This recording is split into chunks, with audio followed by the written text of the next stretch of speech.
Há alguns anos são realizadas diversas ações de restauro na Catedral. E em maio de 2021, iniciaram-se as obras na Torre Sul do templo. Convidamos vocês a conhecerem um pouco mais esse patrimônio da nossa cidade.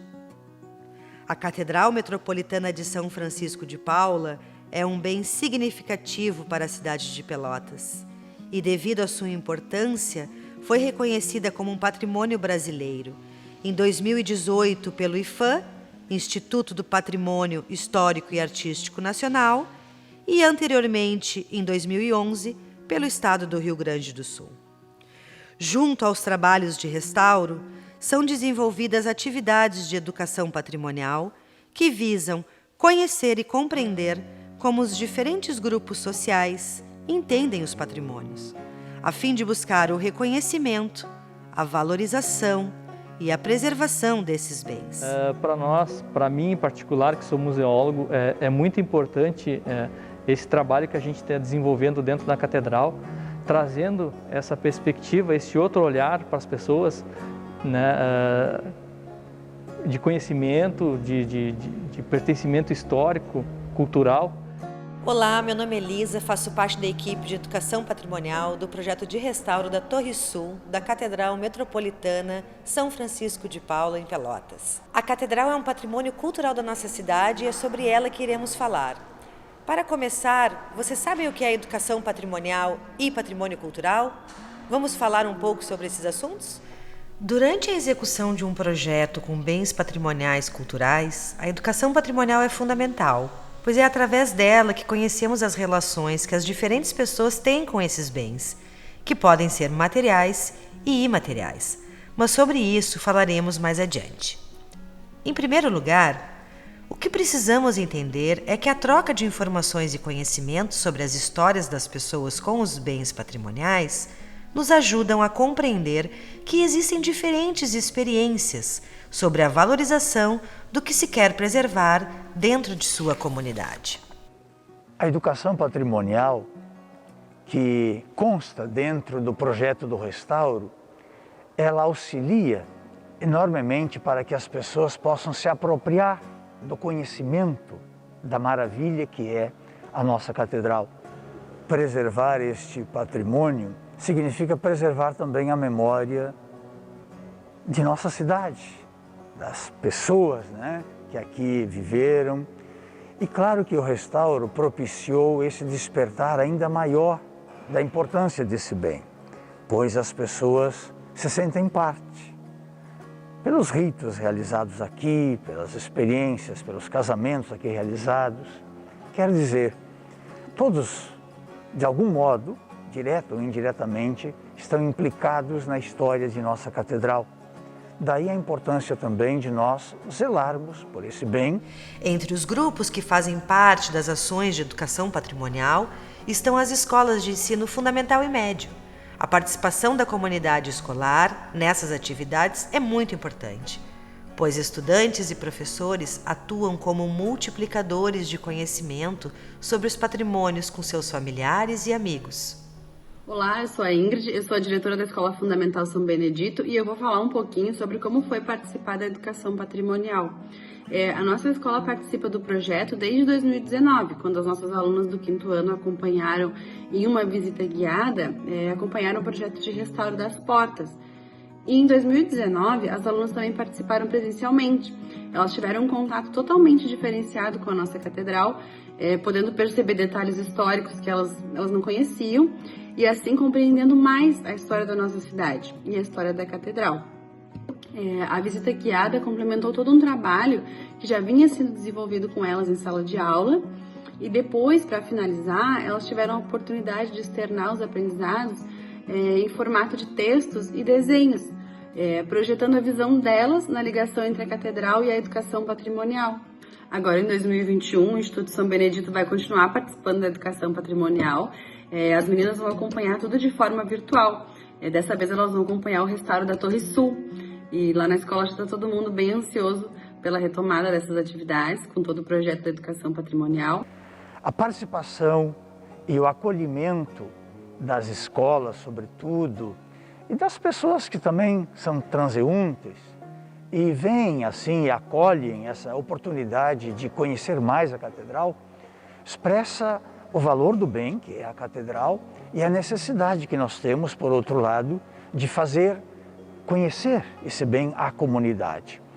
Creio que é um dos elementos também, para mim pessoalmente, importantíssimos de nós, juntamente com a restauração, darmos a conhecer a catedral à nossa cidade. E o feedback que é trazido das pessoas, né?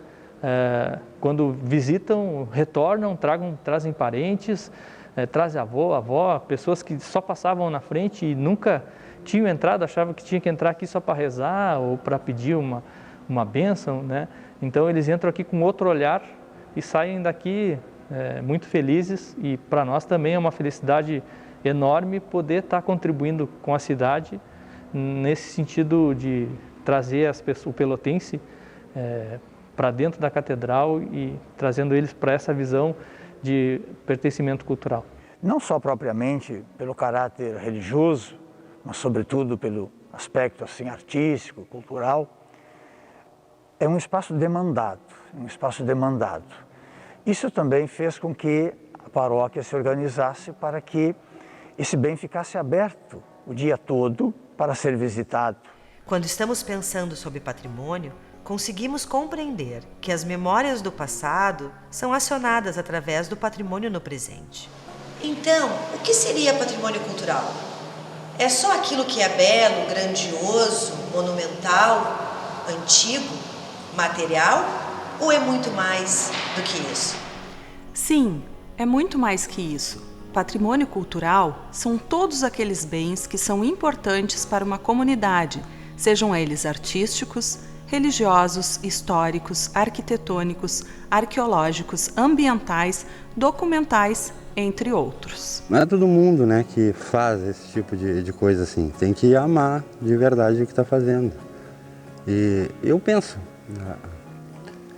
quando a gente já fez vários trabalhos, fizemos um castelo, né, a gente está sempre cuidando, né, na verdade no tesouro que a gente tem, que é o que deixaram para nós aqui, que não levaram, né.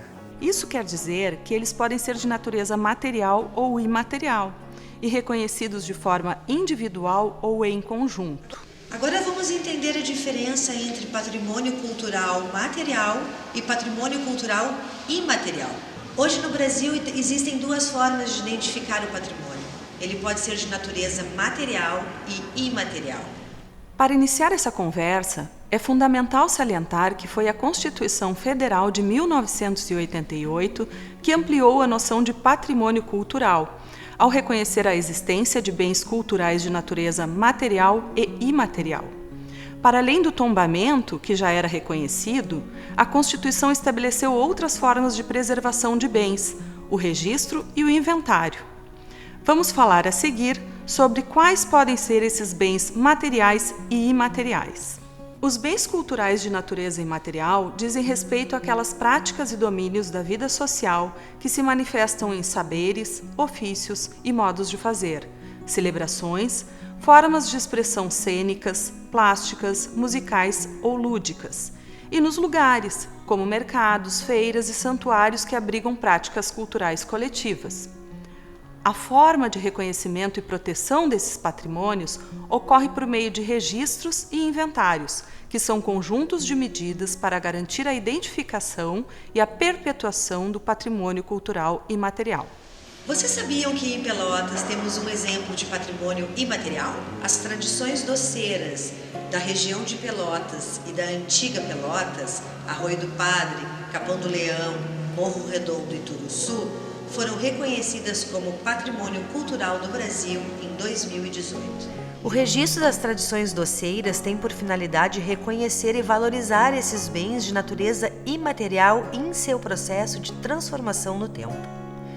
Durante o processo de pesquisa sobre a tradição doceira, ficou evidente que todo patrimônio deve ser pensado com diferentes grupos. Para o registro dos doces, por exemplo, foi identificada em especial a presença das mulheres, a presença negra e também a presença de imigrantes das colônias pelotenses, ou seja, a tradição doceira vai além da cultura portuguesa dos doces. Foram considerados para o registro desse patrimônio a forma de fazer os doces, o conhecimento das receitas passadas de geração em geração, as pessoas que fazem os doces, bem como os locais de produção, sejam eles no espaço rural ou urbano. Esse conjunto de elementos é próprio da nossa região, faz parte da nossa cultura e é um importante aspecto de identidade cultural local. Por isso, foi feito o reconhecimento patrimonial. Já os bens culturais de natureza material podem ser imóveis, aqueles que estão fixos num lugar, como as cidades históricas, os sítios arqueológicos e paisagísticos, e os bens individuais, como prédios e edificações. Ou móveis, aqueles que podem ser movimentados, como coleções arqueológicas, acervos museológicos, documentais, bibliográficos, arquivísticos, videográficos, fotográficos e cinematográficos. Eu estou aqui orientando um trabalho bem importante da nossa aluna, Bruna Gentil, que está fazendo seu trabalho de conclusão de curso sobre um livro da Catedral, é o livro de registro de atividades e que começa em 1824. É um instrumento de pesquisa muito importante, tem informações que são super valiosas para a cidade, tanto sobre outros órgãos aqui da cidade, a Beneficência, a Santa Casa, fala sobre a questão da fundação de Pelotas, desde quando ela desmembrou de Rio Grande. Então, cuidar desse livro, conservar esse livro é muito importante para a cidade. Para o patrimônio material, o instrumento de reconhecimento e proteção mais conhecido é o tombamento, que pode ser feito pelo município, pelo estado ou pelo país. Seu objetivo é impedir a destruição ou mutilação dos bens patrimoniais, procurando mantê-los preservados. Bom, para mim é muito importante esse trabalho na questão deste objeto em si, da catedral, né? Porque ele é muito relevante, tendo em vista que foram artistas, não só por terem sido artistas europeus, né? Mas pela qualidade técnica que eles tinham de execução das pinturas, né? E ficou um grande legado para a cidade. E o que tudo isso tem a ver com a catedral? A Catedral Metropolitana São Francisco de Paula é um bem importante para o município de Pelotas e para a região. E por isso foi reconhecida como Patrimônio do Estado do Rio Grande do Sul em 2011 pelo IFAI e do Brasil em 2018 pelo IFAM. A cidade, aliás, tem um carinho muito grande pela catedral e quanto mais nós publicarmos isso, mais a cidade também vai se sentir parte dessa obra que é a catedral. Então, creio que preservar a catedral significa preservar também a memória e a história de nossa cidade. Eu acho que daqui para frente o caminho é esse, a gente ajudar a cuidar o que a gente tem de mais importante, que é o patrimônio que a gente tem, né? O que a gente vai deixar aqui, não o que a gente vai levar. E restaurar um objeto desses é muito, muito, muito significativo, né? Porque a gente tem que pensar como é que eles faziam, como é que eram as técnicas. Então tu tens que fazer uma analogia de tudo, né? De textura, de cor, de traçado, para deixar o mais próximo possível, mais verídico do que eles fizeram. A catedral foi tombada pelo IFAM como parte do conjunto histórico de Pelotas, formado pelos seguintes bens: as praças José Bonifácio, Coronel Pedro Osório e Piratinino de Almeida, além da Cipriano Barcelos, o Teatro 7 de Abril, o Grande Hotel, a Biblioteca Pública Pelotense, o Paço Municipal, o Mercado Municipal, as casas número 2 e número 6, a Secretaria de Finanças, a Fonte das Nereidas, o Largo do Mercado, o Beco das Artes, o Beco dos Doces e das Frutas, o Parque Dom Antônio Zátera, a Charqueada São João e a Chácara da Baronesa. Para Pelotas também, para a cidade em si, todo e qualquer patrimônio, todo e qualquer prédio que existe, seja público ou privado, é uma relíquia, é um grande legado, porque hoje em dia nós não temos mais pessoal que execute esses trabalhos. Devemos lembrar que patrimônio cultural, em todas as suas manifestações, deve ser pensado como uma maneira para que as pessoas e os coletivos possam fazer a leitura do mundo que os cerca, levando à valorização da cultura brasileira, compreendida como múltipla e plural. E tem pessoas que não entram num prédio que seja público porque acham que eles não podem chegar ali, que não é coerente com a classe social, com a religião deles, com qualquer característica que venha. Só que patrimônio é para todos. Isso está dentro de um movimento que partiu do Padre Luiz, preocupado com essa questão patrimonial. Ele nos procurou no curso, demandando esse tipo de trabalho, e desde então, isso já tem acho que alguns anos, vários alunos são direcionados, quando eles vão fazer o trabalho de curso, eles podem fazer com algum objeto da catedral. O trabalho da Bruna é um, mas já teve outros anteriores. Então é uma aproximação da universidade com o patrimônio da cidade, com o patrimônio da catedral, o que é bem interessante. E para os alunos é fantástico, uma experiência extraordinária ter contato com objetos desse valor histórico e importância. Por isso, devemos trabalhar com os diferentes entendimentos que os grupos têm em relação a um bem patrimonial, assim como construir conjuntamente, dentro das possibilidades que os trabalhos nos apresentam, as ações de educação e seus resultados para a preservação desse patrimônio. Nesse caso, a Catedral São Francisco de Paula e especificamente a Torre Sul, que é o foco destas atividades dentro do projeto de restauro. Depois dessa apresentação, vamos pensar: a catedral é um patrimônio de todos? Como parte desse processo de conhecimento, no próximo bloco vamos visitar de forma virtual a catedral. O museólogo Everton nos conduzirá pelo templo até a Torre Sul, contando a sua história e suas curiosidades.